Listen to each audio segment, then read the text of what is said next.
Assalamualaikum warahmatullahi wabarakatuh. Alhamdulillahillazi khalaqal insana fi ahsanat taqwim. Ashhadu an la ilaha illallah al-malikul haqqul mubin. Wa ashhadu anna muhammadan rasulullah arsala rahmatan lil alamin. Wa sallallahu ala sayyidina Muhammad wa ala alihi wa sahbihi rasulillahi ajma'in, amma ba'du. Puji syukur kehadirat Allah Subhanahu wa Ta'ala yang telah melimpahkan kita rahmat dan karunia-Nya sehingga kita dapat berkumpul di tempat ini dengan keadaan sehat walafiat. Salawat serta salam semoga selalu tercurahkan kepada Nabi junjungan kita, yakni Nabi besar Muhammad sallallahu alaihi wasallam beserta sahabat, keluarga dan para pengikutnya hingga akhir zaman.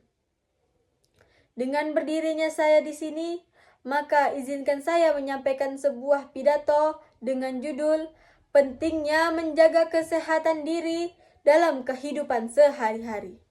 Para pendengar yang dirahmati Allah Subhanahu wa Ta'ala, apakah kalian tahu mengapa kita harus menjaga kesehatan?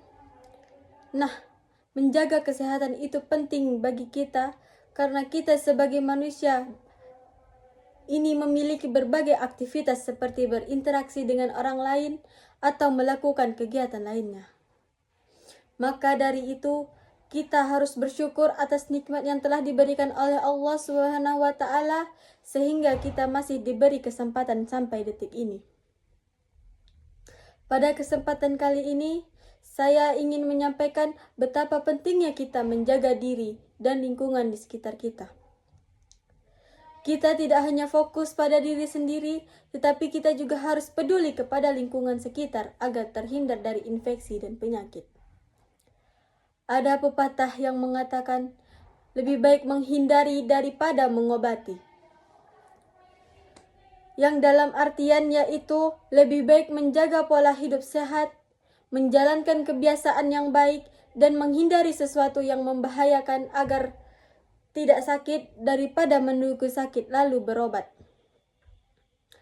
Kesadaran dan tindakan preventif seperti inilah yang harusnya ditanamkan sejak dini agar kondisi maupun situasi negatif dapat dicegah atau diminimalisir secara optimal. Para pendengar yang dirahmati Allah Subhanahu wa Ta'ala, kesehatan merupakan nikmat dari Allah yang sangat berharga yang diberikan kepada kita hamba-Nya. Dalam kehidupan, kesehatan ini merupakan kunci utama untuk dapatnya seseorang melakukan aktivitas atau kegiatan sehari-hari. Dalam halnya menjaga kestabilan fisik, mental, dan emosi. Sehingga dengan ini seseorang bisa menghadapi tantangan hidup, juga dapat meningkatkan produktivitas dan lain-lain. Oleh karena itu, sebagai bentuk syukur kita harus menjaga kesehatan agar dapat menjalani hidup bermanfaat bagi diri, keluarga, dan masyarakat. Banyak orang yang lalai dalam menjaga kesehatan, bahkan tidak peduli dengan kesehatan. Orang yang sering lalai dalam kesehatan itu dapat memicu timbulnya penyakit-penyakit dan masalah kesehatan lainnya secara luas. Penyakit yang biasa muncul diantaranya malaria, DBD, diare, tipes, dan lain-lain. Itu semua disebabkan karena lalainya menjaga kesehatan diri dan lingkungan. Ini terlihat sepele, namun dapat memicu dampak yang besar. Para pendengar yang dirahmati Allah Subhanahu wa Ta'ala, menjaga kesehatan di sini sama halnya dengan menjaga kebersihan. Kebersihan ialah yang mencakup jasmani, rohani, dan lingkungan. Dalam penjelasan Islam, kebersihan dapat dimaknai dengan taharah, yaitu bersuci atau membersihkan diri dari najis secara lahir dan batin. Kebersihan merupakan aspek penting yang diajarkan Allah Subhanahu wa Ta'ala dan Rasul-Nya sebagai bagian dari akhlak mulia dan utuh. Dalam hadis Nabi dikatakan bahwasanya at-tuhuru syatrul iman, kebersihan sebagian dari iman. yang diriwayatkan oleh Imam Muslim dalam Sahih Muslim dari Abu Hurairah radhiyallahu anhu. Hadis ini menjelaskan bahwa kebersihan bukan sekedar aspek fisik, tetapi juga mencakup tentang ibadah dan tingkat keimanan seseorang. Artinya, dalam perspektif Islam, kebersihan merupakan sebagian integral dari iman dalam kehidupan dan sehat. Kebersihan fisik dan spiritual saling berkaitan dalam membentuk jati diri yang sehat secara menyeluruh.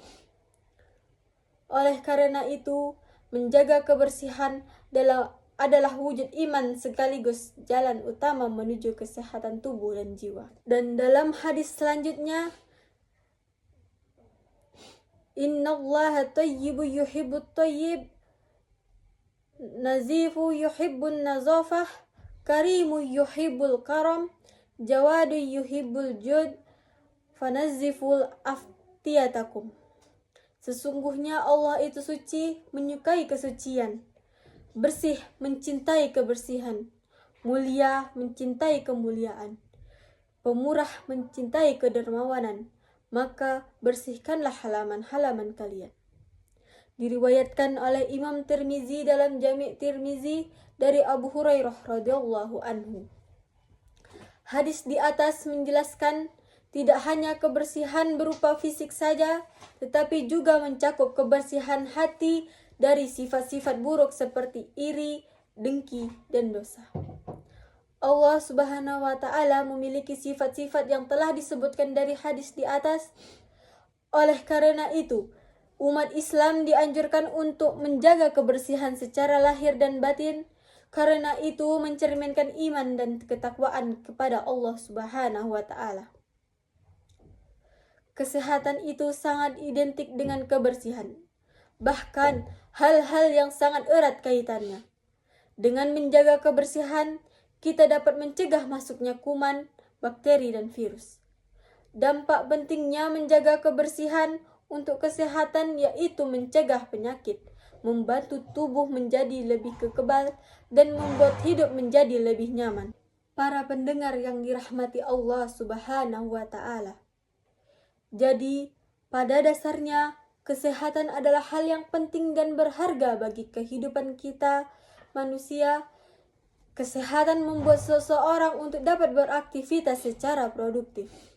Namun, sakit juga berupa alami kehidupan karena tidak ada seorang pun yang selalu sehat. Oleh karena itu, kita harus menjaga kesehatan diri dan lingkungan dengan melakukan hal-hal yang positif dan bermanfaat. Marilah kita sama-sama peduli dengan diri kita sendiri dan juga lingkungan sekitar.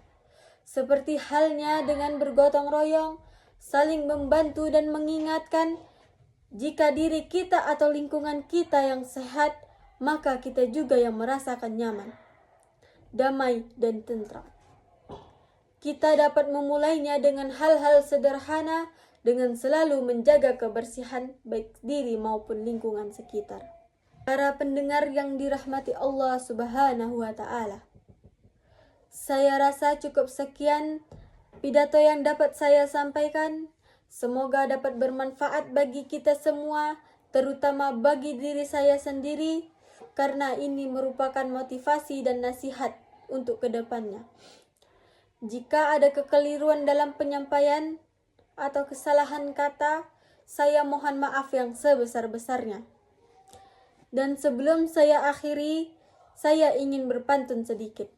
Pergi ke Jam Gadang naik delman, pulangnya pula berjalan kaki. Marilah kita jaga kesehatan, agar tidak menyesal di kemudian hari. Sekali lagi saya mohon maaf jika ada kesilapan dan kesalahan kata. Al-khata'u wan nisyanu wasifatani lil insan.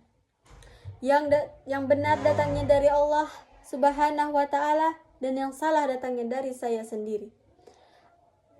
Unzur maqala wala tanzur man qala. Saya akhiri wabillahi taufiq wal hidayah. Wassalamualaikum warahmatullahi wabarakatuh.